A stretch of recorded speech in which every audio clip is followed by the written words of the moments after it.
السلام علیکم۔ ٹی20 world cup میں شکست کے بعد پاکستان کرکٹ بورڈ نے ٹیم کے ہیڈ کوچ مائک ہیسن کو ہٹانے کا فیصلہ کر لیا ہے۔ انہیں کیوں ہٹایا جا رہا ہے اور اب ان کی جگہ کون پاکستان کرکٹ ٹیم کا ہیڈ کوچ بنے گا؟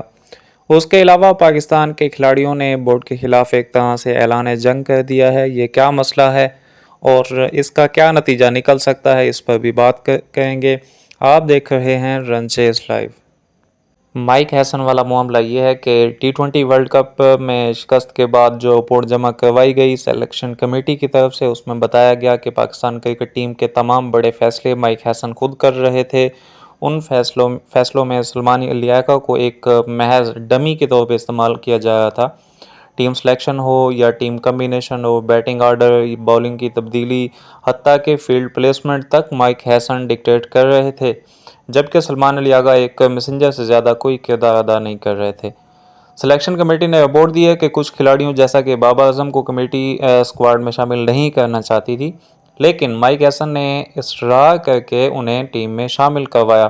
تمام تر اتھارٹی کے باوجود وہ نتائج دینے میں ناکام رہے، اس لیے اب سلیکشن کمیٹی نے انہیں ہٹانے کی سفارش کر دی ہے۔ خبریں یہ ہیں کہ بورڈ اب کسی مقامی کوچ کو ہائر کرے گا، کیونکہ بڑے بین الاقوامی کوچز اب مکمل وقت دینے کے بجائے لیگ کرکٹ کو ترجیح دیتے ہیں، جہاں انہیں کم وقت میں زیادہ پیسے ملتے ہیں۔ پاکستان کے لیے یونس خان، سرفراز احمد جیسے ناموں پہ غور کیا جا رہا ہے۔ خبروں میں بھی آیا ہے کہ سننے میں آیا ہے کہ سرفراز احمد کو ٹیسٹ ٹیم کا ہیڈ کوچ بنایا جا رہا ہے۔ ابھی تک یہ افواہ ہے، یہ ابھی تک کنفرم نہیں ہوا۔ جیسے ہی کنفرم ہوگا ہم آپ تک یہ خبر ضرور پہنچائیں گے۔ یونس خان ایک اچھے کوچ ثابت ہو سکتے ہیں اگر انہیں مکمل اتھارٹی دی جائے۔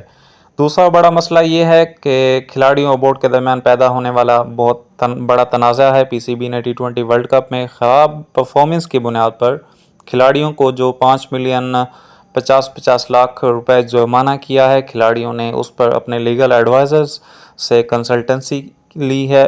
ان کے جو لیگل ایڈوائزر ہیں ان کا کہنا ہے کہ دنیا کا کوئی بھی کرکٹ بورڈ محض پرفارمنس کی بنیاد پر جرمانہ فائن نہیں کر سکتا۔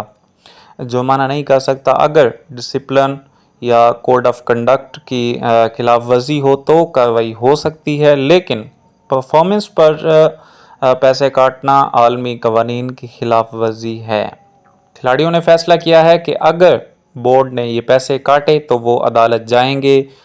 کھلاڑیوں کا موقف ہے کہ اگر آج یہ روایت پڑ گئی تو مستقبل میں ان کے لیے شدید انسیکیورٹی پیدا ہو جائے گی۔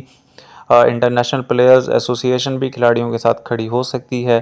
بہتر یہی ہے کہ پاکستان کرکٹ بورڈ اس معاملے پر یو ٹرن لے لے اور سینٹرل کنٹریکٹ والے معاملے پر نظر ثانی کرے، لیکن مالی جرمانے جیسے اقدامات سے گریز کرے تاکہ معاملات نہ مزید بگڑ سکیں۔ شکریہ، اللہ حافظ۔